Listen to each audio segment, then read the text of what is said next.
Tonight, a tragic freak accident in the parklands. A young woman killed by a falling tree. Young criminals smash their way into shops across the suburbs in a night of looting that has traders cleaning up and demanding action.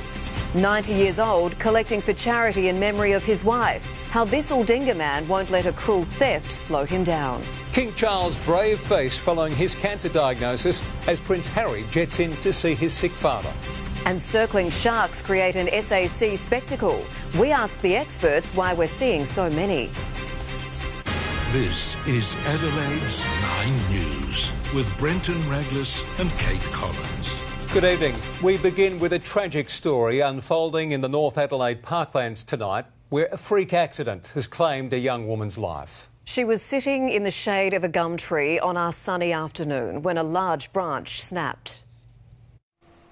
A towering gum and underneath a sobering scene. A screen marking the place a young woman was sitting enjoying the shade when a large branch snapped. We got here within just a few minutes and knowing that there was someone trapped underneath it, we knew we were going to have to swing into some life support and first aid, but unfortunately there was nothing we could do. It all happened about 2:30 this afternoon alongside the university sports fields on War Memorial Drive at North Adelaide and opposite a childcare centre. We just had to rush all the children inside because we were told that something had happened outside. The woman, believed to be in her 20s, simply doing what anyone might do in the parklands on a sunny day. It appears at this stage she was just doing nothing more than sitting on the lawn, just having something to drink. The City Council regularly inspects the gum trees for their health and safety. It's understood this tree was inspected not long ago. I think it's just a shock because we all come around here and sit around. Even we bring the kids over here all the time. It's just really, really sad and shocking thing that's just happened. It's one of those things. Now, work has been underway here to help remove other branches to make the area safe for emergency crews working below. The MFS was needed to help lift the heavy tree branch to free the woman from underneath. The road here has just reopened moments ago. Police will now begin their investigation tonight, and Adelaide City Council has also confirmed it will launch an official investigation into exactly how this happened. Kate. Beth, thank you. Close to a dozen small businesses have been hit by careless thieves who smashed their way across 3 shopping centres in the early hours of this morning. Their target was cash, leaving already struggling store owners out of pocket and with a costly clean-up.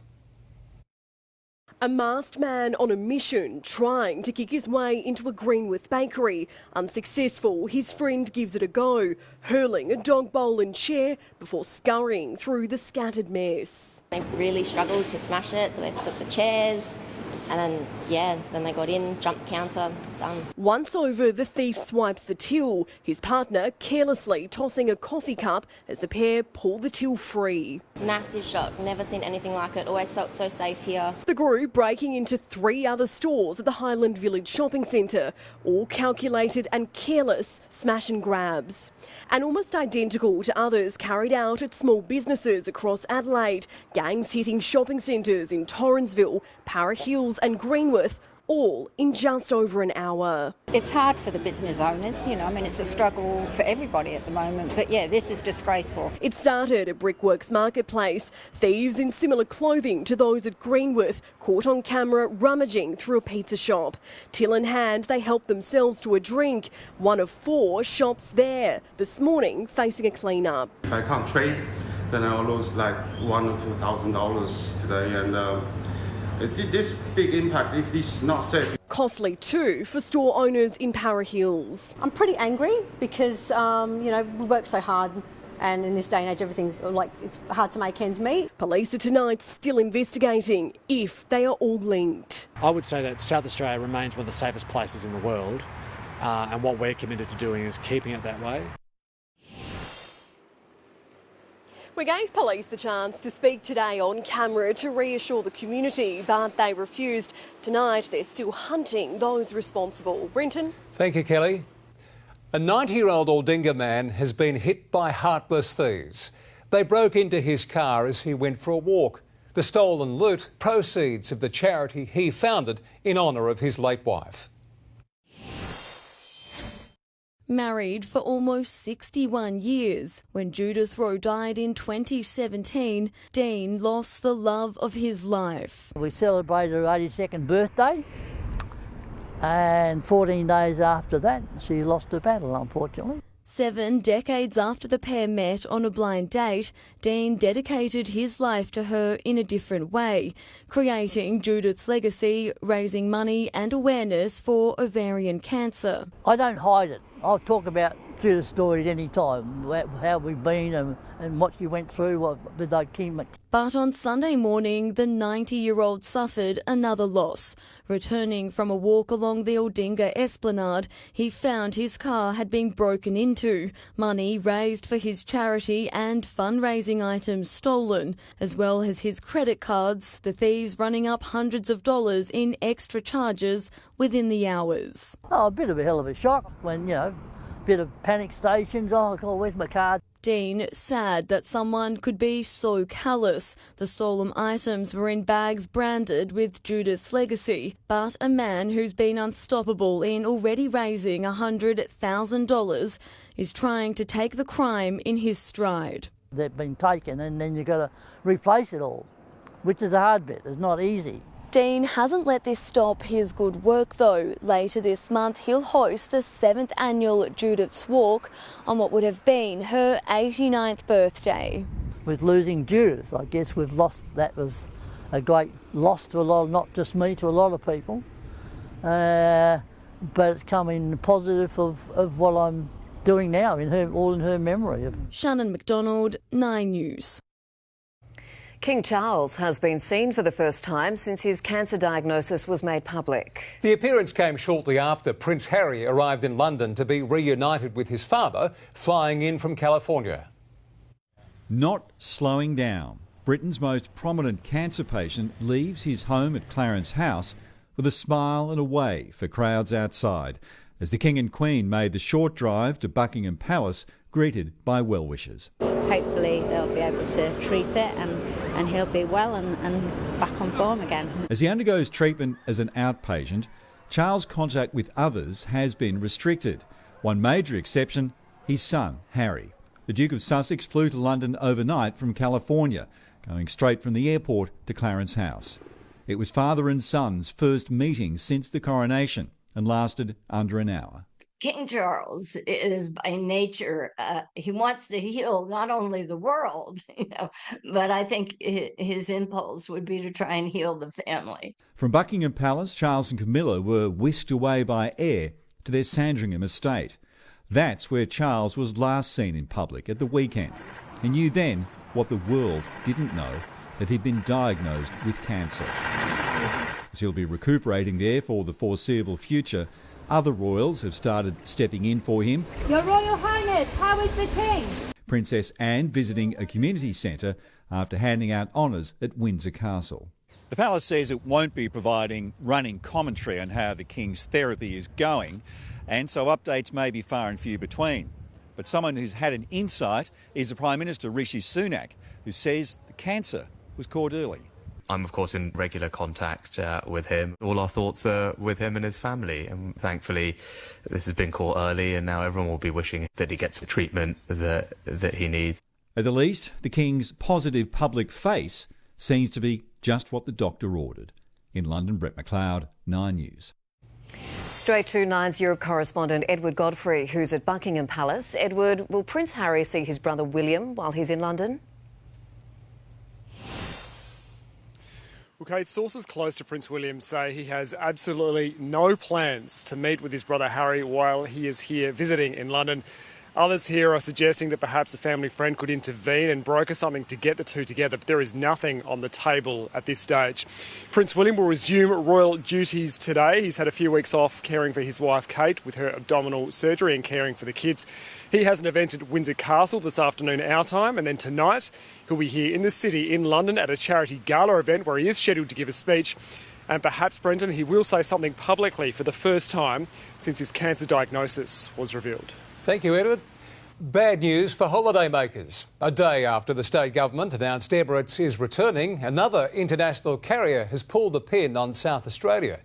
Operational costs forcing Batik Air Malaysia to suspend flights to and from Kuala Lumpur. The last passengers touching down today. Batik Air Malaysia leaving for Kuala Lumpur this morning. When it'll be back is up in the air. Adelaide Airport confirming the airline will no longer fly, suspending its services due to operational costs. Keen travellers like Matthew Conahan just want options available to holiday abroad.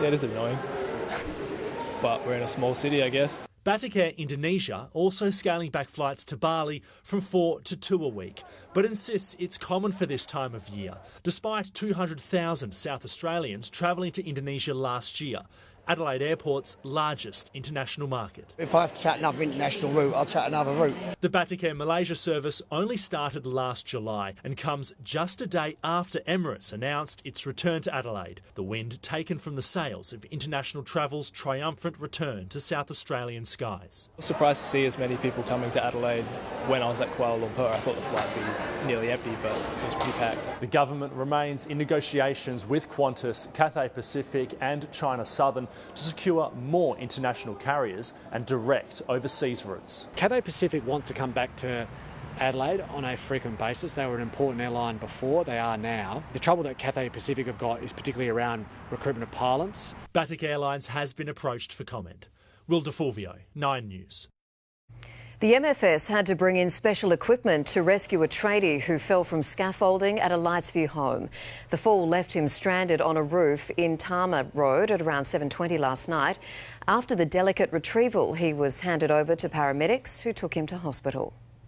A Glenelg charity has lost almost everything in a heartless arson attack.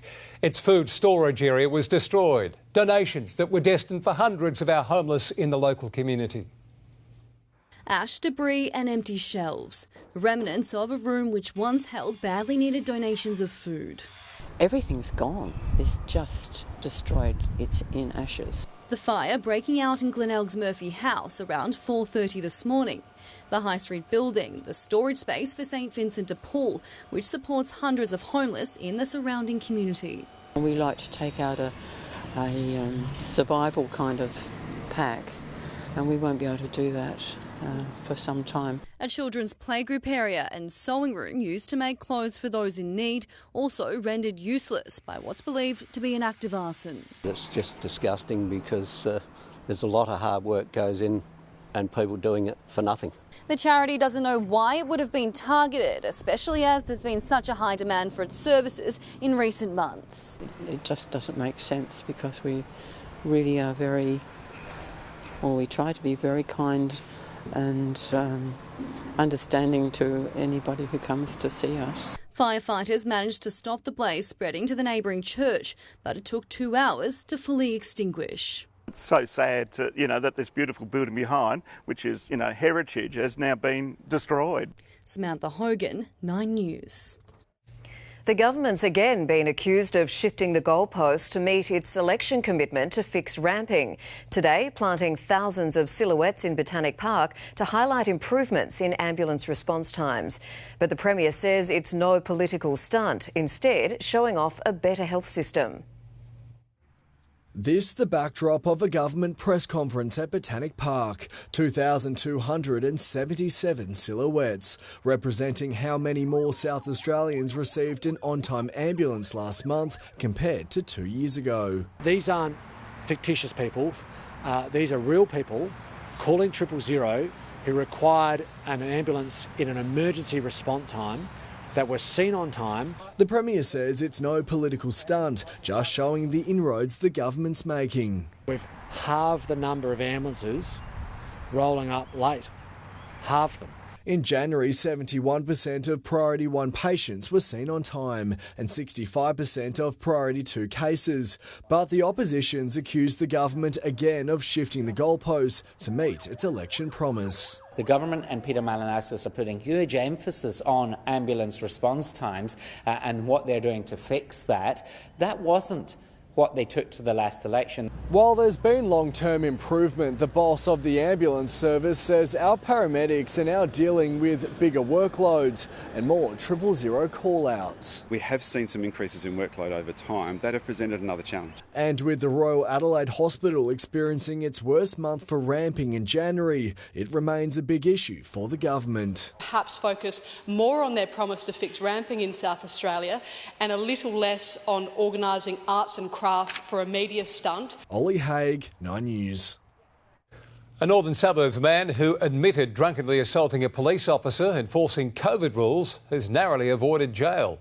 Matthew Priest clashed with security in 2021 when he and his co-accused were booted from a pub on Rundle Street for breaching COVID restrictions.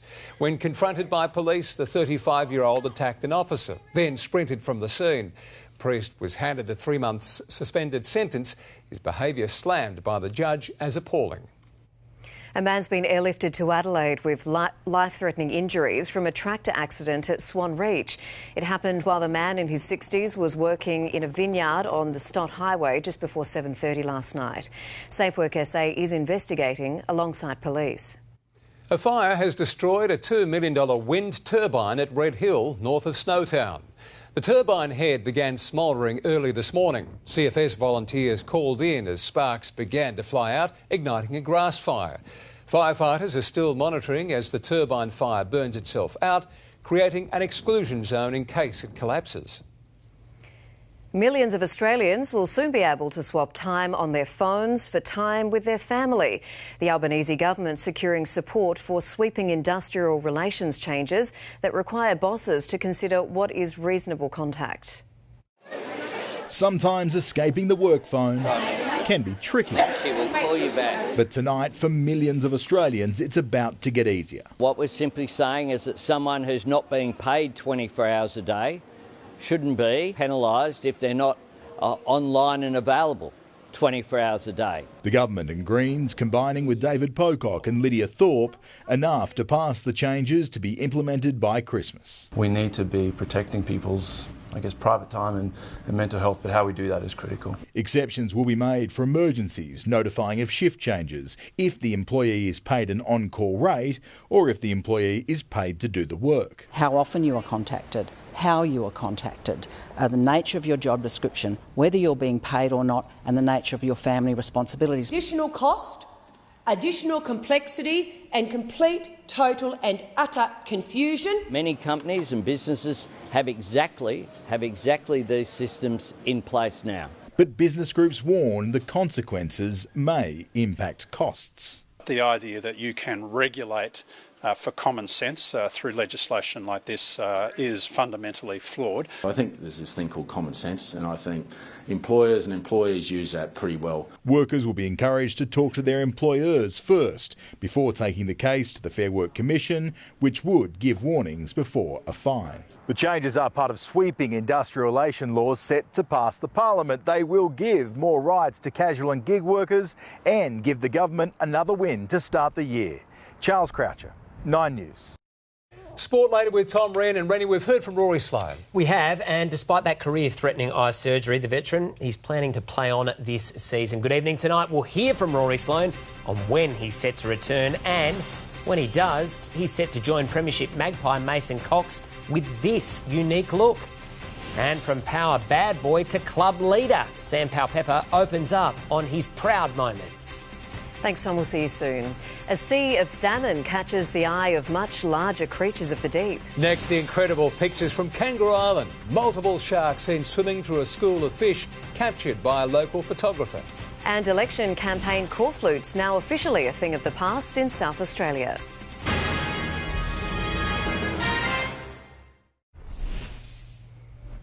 A drone photographer has captured incredible vision of around 10 sharks swimming off the South Australian coastline. He's told 9 News he couldn't believe what he was seeing as he flew above the beach.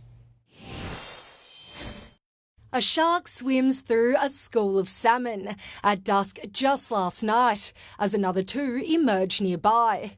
This vision taken on the southern side of Kangaroo Island. I've sent a drone up and I was just going across the water and I found two sharks. So then I moved a little bit higher up in the sky to see what else I could find, and then we were counting and see maybe 6, 7, and then the higher I went, I think we counted 10. Pennington Bay is a remote stretch of coastline on the opposite side of the island to Kingscote and Penneshaw. People do go to Pennington Bay to swim and people go there to surf. There's pretty good ways for surfing. At that time, there wasn't anybody in the water. Grant Courts has lived on Kangaroo Island for 4 years and says he's seen more sharks than ever recently. The whole time I've been here, I haven't seen too many sharks, but over the past couple of weeks, it seems almost every time I put the drone up in the sky. Researcher Andrew Fox believes these sharks are bronze whalers and has been investigating the higher number of sightings along our coast in recent months. This summer there's a big cold water upwelling of nutrient-rich cold water. The whole ecosystem has changed. We're seeing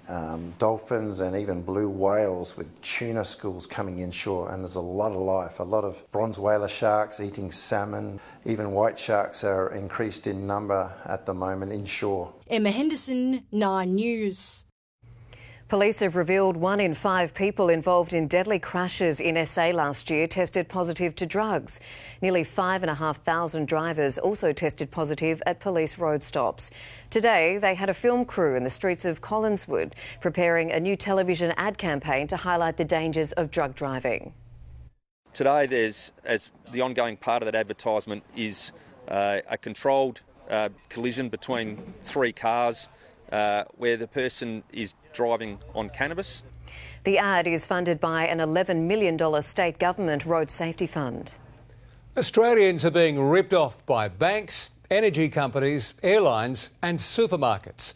They're the findings of a report by former ACCC boss Alan Fells. He says better protections need to be in place to stop the near-constant exploitation.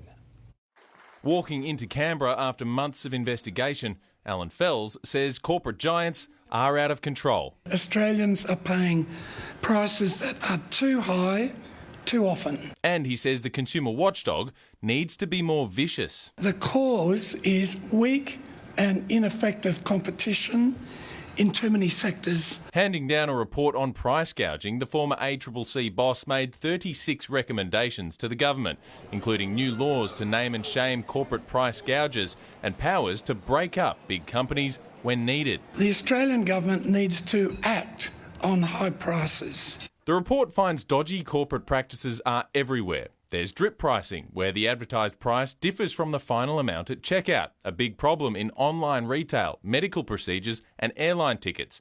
Excuseflation, using global trends like inflation to camouflage unrelated price hikes, seen across almost all corporates. And loyalty taxes, where cheap introductory prices are quickly and quietly replaced by higher costs, found across energy, insurance and banks. This is unfair. The public needs an explanation. Please explain. The fact is, prices are still rising fast. In the last 2.5 years, Australians are paying well over 20% more for fuel, travel, gas and power, insurance and food, and very few are exactly sure where inflation ends and corporate profiteering begins. But tonight, a plea to strive for a better understanding. There's nothing more on the minds of Australians than the cost of living and the impact of prices on them. Chris Kohler, 9 News. The federal government has failed to fulfil its commitments to closing the gap for disadvantaged Indigenous Australians, according to a scathing review by the Productivity Commission. Tonight, there are warnings the national agreement is headed for failure if urgent change isn't made. It was meant to be a turning point. This is a very significant day. But there's been little change 4 years on from the national agreement on closing the gap. That's just a dirty word in our community. It means nothing. Well, we are closing no gaps. That's the reality of the situation. A scathing review by the Productivity Commission labelling the agreement weak. Governments have themselves not fulfilled the obligations, the commitments that they signed up to under this agreement. Tonight, only 4 of 19 targets are on track, some even going backwards. The Commission now releasing recommendations to turn that around. Top priority, governments must share decision-making powers with Indigenous communities. All governments need to do better. The report today is a reminder of that. Bridging the gap, an ambition that's remained elusive over decades for leaders of all political stripes. After the failure of the Voice referendum, pressure is rising on the Prime Minister to reveal what practical steps can be taken to lessen Indigenous inequality. The government will detail its latest plan next week. We can't just keep doing the same thing. That's crazy. The action needs to happen now. Claudia Vradoljak, 9 News. Political party election corflutes on SA roads, trees and infrastructure is one step closer to being outlawed. Legislation to ban the posters passing the lower house today, with the state government supporting the bill. It will now go to the upper house and is almost certain to pass. Election posters will still be allowed on private property. We're checking the weather now, and the sunshine-filled days just keep on coming. Jessica Braithwaite, still no sign of dark clouds on the forecast. No, not a cloud in sight here at Thornton Park this afternoon, and certainly no rain clouds on the forecast, that is for sure. Today we came in at around 26 degrees in the city. It's still really pleasant and sunny. It's around 23 degrees right now. Over the next 7 days, the forecast is gradually warming up, making for quite the run of dry, sunny weather in Adelaide, and I'll have all those details coming up for you very soon. Terrific. Thank you, Jessica. A mother convicted over her son's murderous rampage. In the news ahead, a woman in the United States told by a jury she could have prevented her child's mass shooting. Those details next. And Donald Trump's bid to avoid criminal convictions backfires.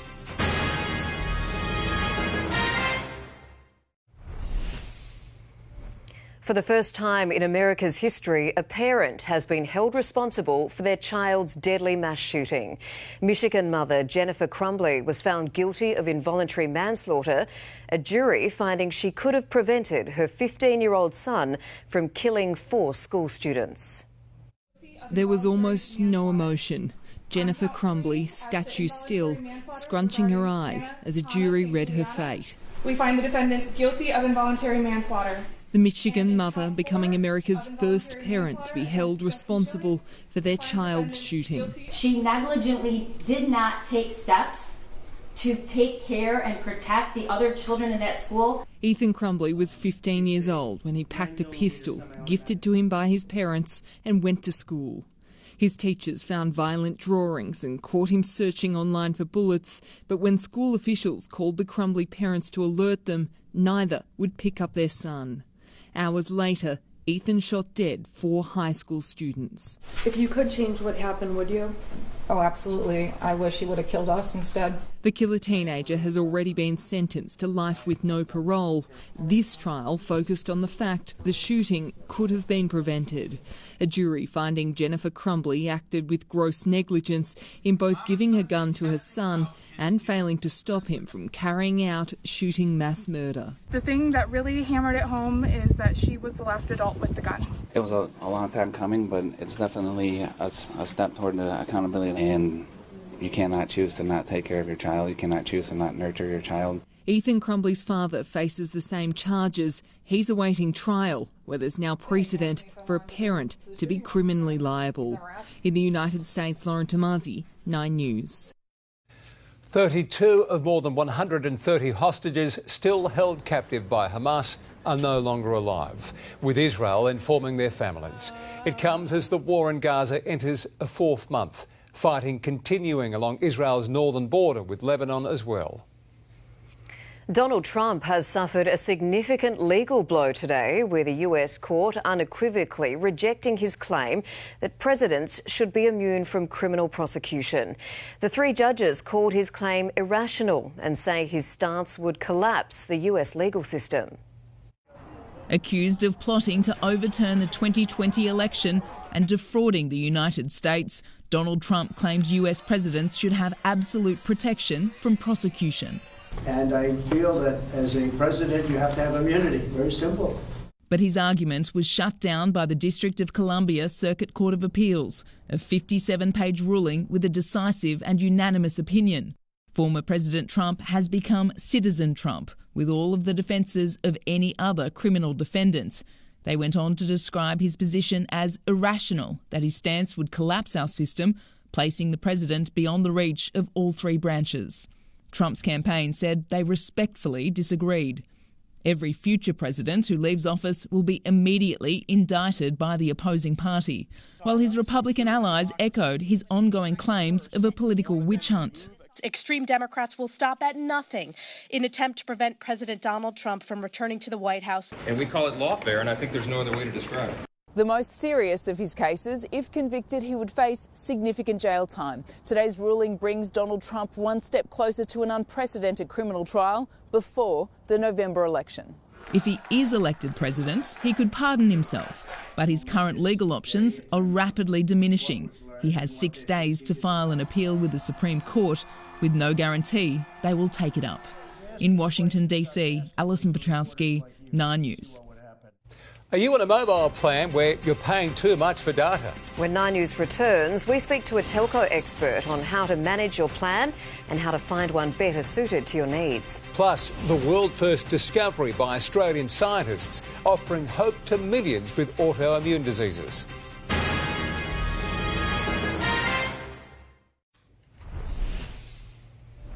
There's fresh hope tonight for those who suffer from an autoimmune disease. Researchers in Australia are leading a breakthrough discovery which could lead to a cure for lupus and help treat several other life-threatening illnesses. Lupus doesn't discriminate. Singer Selena Gomez needed a kidney transplant in her battle, which affects more than 25,000 Australians.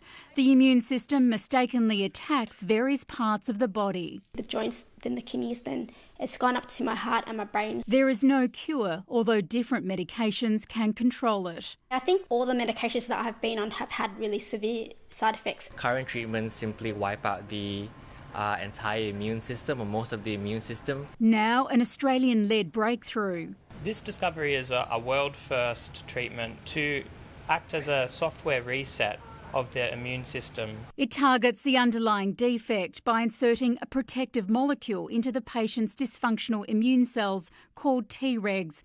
The aim is to harvest the patient's own white blood cells for processing, modify them in the lab before reinfusing the supercharged cells. In test tubes and in mice with kidney inflammation, the effects were profound. It stopped the progression of the lupus kidney disease without the need for toxic immunosuppressant drugs. Whether this will be a cure, researchers won't know until clinical trials start in a few years. It could also be developed for other autoimmune diseases, such as type 1 diabetes, rheumatoid arthritis and multiple sclerosis. A discovery with a potential to help millions. Gabriella Rogers, 9 News. Mobile data plans are getting bigger and bigger, but a warning tonight, that doesn't necessarily mean more value for money. Telco comparison site Whistleout says a new 650 gigabyte per month offer is now the biggest on the market.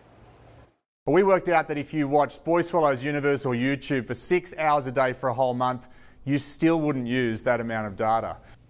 And all telcos will be required to do more to help customers who are struggling to pay their bills under new industry rules that come into force next month. Well, sports up next, and Rennie Sampal Pepper's relishing his new role. He's come on in leaps and bounds, hasn't he, Kate? And it is really great to see. More on that story coming up next as Pal Pepper talks up his proudest moment. And could a new look be the key for Rory Sloane?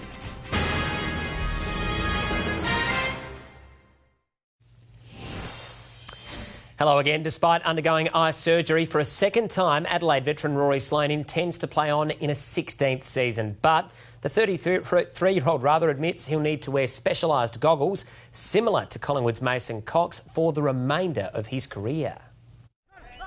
A change of scenery for the Crows this morning. Richmond Oval hosting their midweek session with the Westlake surface getting a bit of attention. Rory Sloane certainly had his fair share for someone who's been laying pretty low.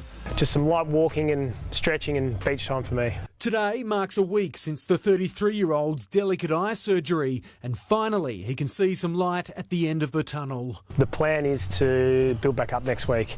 It's only about, I think, 2 weeks from surgery that you can start building back up into some exercise and stuff. A timeline for full contact training will come following advice from his surgeon, but as it stands, he's planning to play this season, albeit with a new accessory. I'll probably look into getting some goggles, I think, at some point. He's set to follow in the footsteps of Collingwood's Mason Cox, who has successfully worn custom specs since his own eye surgery a few years ago. I don't know, that's probably the most responsible thing for me to do now is a couple of these injuries, be looking at what prevention methods I can look at. Josh Rochelle walked laps during today's session nursing a corky, and there's bound to be a few more sore bodies after another gruelling hit out in what's been labelled the toughest pre-season in recent years.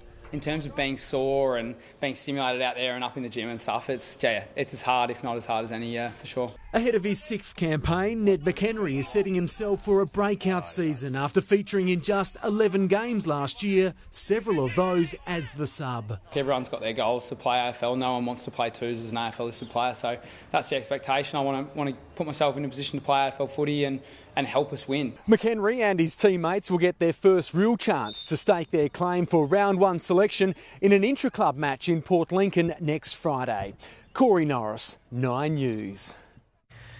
Well, Power star Sam Powell-Pepper has called it his proudest moment, revealing a promotion into the club's leadership group was something he never thought possible. He's determined to keep repaying the faith after completing a transformation from bad boy to spiritual leader. Leading the way at pre-season, but any official leadership role was something Sam Powell-Pepper never saw coming. Couldn't be prouder of myself, you know, like I never growing up, you know, you never really thought this could be an option. Already considered a spiritual leader, he's now relishing the more formal recognition. I just go about my business the way I do every single game, you know, I do 110%. They sometimes have to tell me to come back to 90%. You know, I only know one way, and that's just to lead by example. The new role only made official after an anxiety-inducing visit into Ken Hinckley's office. I got pulled aside before training and I got asked to come up to the office, so I was a bit nervous there. They pretty much said, yeah, part of the leadership group, and yeah, I couldn't really hold my excitement and, you know, a big smile and very grateful as well. The 26-year-old's journey coming full circle just 3 years after a string of off-field incidents led Chris Davies to offer this ultimatum. It's very hard for players of any sport to have a good solid career on the field if they aren't taking care of themselves off it. It was the reality check he needed, with a renewed focus on football and family, helping him become the best version of himself. I've always wanted to be that role model and that good person I always want to be, and the best player I can be as well. But, you know, people and myself, we have those ups and downs in life, and it's just about the way you come back from it. The same could be said of the Power after that straight sets finals exit. Powell-Pepper confident he can help his side reach the summit. I haven't tried to be anyone else but myself, and I think they value that. Will Crouch, 9 News. Still on football, Carlton superstar Charlie Curnow has also taken on a bigger role, named as one of 3 vice-captains to support skipper Patrick Cripps. The back-to-back Coleman medalist hopes to bring his own flair to the leadership group. I think I like to, you know, maybe bring a bit of energy to the group, and I like to display that with my football and also off-field inside the football club, and enjoy spending time with my teammates. The Blues are hoping to go one step further in 2024 after being knocked out in the prelim last season. Let's switch codes. The Adelaide 36ers' last-ditch bid to make finals continues on Friday night when they take on the Bullets in Brisbane. A late-season surge has the Sixers within touching distance. Despite sitting 9th, they're just 1 win behind the 4th-ranked Illawarra. There's no real pleasure in missing out on playoffs. You want to play at that time of the year. It's no fun sitting and watching everyone else. So for me and the group, we just got to find a way to get in there, and if we can get in there, how can we keep winning games? The 36ers host New Zealand the following Sunday in the last game of the regular season. With an injured Sam Kerr unavailable, Matilda's coach Tony Gustafsson has produced a selection shock ahead of this month's Olympic qualifier. That's against Uzbekistan at Marvel Stadium. Coming into the squad, 35-year-old striker Michelle Heyman. I feel like a kid again, and I just can't wait to be back with the team to help, you know, give a little bit of me to show them that I've still got this. Yeah, love the confidence. Heyman hasn't played for the Matildas in 6 years. Well, our Olympic team has its newest member, Campbell Harrison, who will represent Australia in sport climbing. Following its debut in Tokyo, the discipline has exploded in popularity, and the Aussie contingent has high hopes ahead of Paris. He's been dubbed Australia's Spider-Man, and for Campbell Harrison, his happy place is between a rock and a hard place. How long can you do this for? Oh, this one, maybe not forever. The 26-year-old becomes the 5th Australian athlete to get their hands on a ticket to Paris. I have not raced for 8 years and I still get sweaty palms thinking about how close the games are. 4 years ago, COVID border closures hampered Campbell's qualifying attempts for Tokyo. To finally realise his Olympic dream was overwhelming. Look what it means to him. Leading into that final climb, there was this huge sense of pressure that was weighing on me. It's not often you sit in front of a crowd of a few hundred people and sit on the ground and cry, you know. The sport, one of 4 that made its debut in Tokyo, is physically and mentally complex, and problem solving is crucial. The time you're allotted to climb the boulder is also the time you've been allotted to assess the boulder. So often the buzzer will go off, you'll run out to the field of play and you'll be seeing these boulders for the very first time. For Campbell, 8 years of professional climbing has led to this proud moment in green and gold. With him every step, parents Yvette and Russell, who had their hands full. Campbell is one of 4 kids. He climbed around the guttering of the house, he climbed around the walls, he'd sit in the corner of the walls like a spider. And while it may be a new Olympic sport, I always knew, I just thought he'll go to the Olympics one day, no doubt. Mum's know best. Mum's always know best. 170 days and counting. Alicia Muelling, 9 News. Not for the faint-hearted, that one. Climbing like a spider, that's what you need to do. I love it. Incredible story. Thanks so much, Freddie. Well, checking finance at Australia's second largest bank will welcome a new CEO within weeks. Incoming boss Andrew Irvine takes over from Ross McEwen. Here's finance editor Chris Kohler. Jobs in corporate Australia don't come much bigger than CEO of one of the big banks. And on April 2, Ross McEwen will leave the club and Andrew Irvine will join it, becoming the new boss of NAB. That top job is worth about $3.8 million a year. And the feeling is that Ross McEwen did his best to earn it. As he leaves, the bank is worth about $25 billion more than when he took over. So pretty big shoes to fill. We've had a good run under Ross over the last 3 or 4 years, becoming a better bank. And my job, working with the team, is to continue to be there for our customers, helping those who might be struggling in these more difficult economic times. And investors weren't that thrilled with the news. NAB shares slipped while the rest of the market rose. Elsewhere, Santos slumped after merger talks with Woodside ended, and the Aussie dollar is buying 65 US cents and close to 61 euro cents. Warming up towards the weekend, Jessica has the weather right after the break. First, though, a look at tomorrow's speed cameras. Wake up and laugh with Adelaide's #1 breakfast show. Rudits and Laws tomorrow on 104.7 Triple M. For the latest Adelaide news and traffic.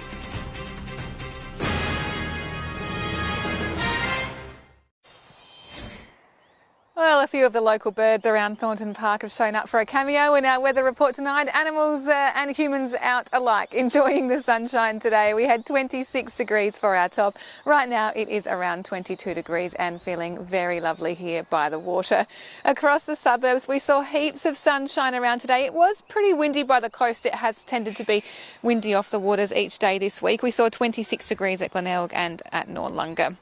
Through our north, plenty of sun but nothing too extreme. That's good to see. Temperatures maxing out at 34 degrees at Coober Pedy and 24 at Ceduna. Through the south, anywhere by the coast was likely cooler, but further inland a little bit warmer with 30 degrees at Renmark. On the charts, well, who is responsible for this long run of sunny, dry weather? Well, it's the high-pressure system floating in the bight there and gradually warming things up for us over the next few days.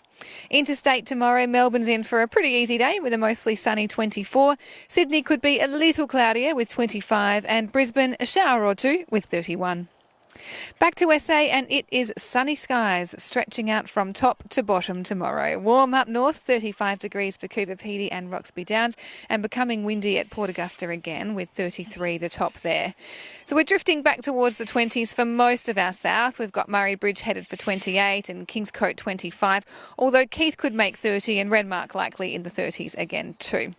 It is still windy on the water, especially around the Spencer Gulf and the Gulf St Vincent tomorrow with a marine wind warning in place there, while on metro waters, winds tending southeasterly and reaching up to 25 knots north of St Kilda at night time. Around the Adelaide suburbs tomorrow, we roll out another round of those blue skies, warming up to 30 degrees at Elizabeth, 28 at Glenelg and Noarlunga, and 27 for Mount Barker. In the city, we're going for that top of 29 degrees. degrees. We should see an overnight low tonight of around 14 degrees. We're looking at dry skies, and that is the theme for basically the whole 7-day forecast. We have 29 degrees again on Friday, warming to 31 on Saturday and 33 on Sunday, up to 36 to kick off next week, but then cooling back down again quite quickly. A very pleasant run into the weekend. Thanks so much, Jessica. That's the Midweek Bulletin here on 9. Glad you could join us. Stay watching now for a current affair with more updates to follow. Enjoy your evening. Good night.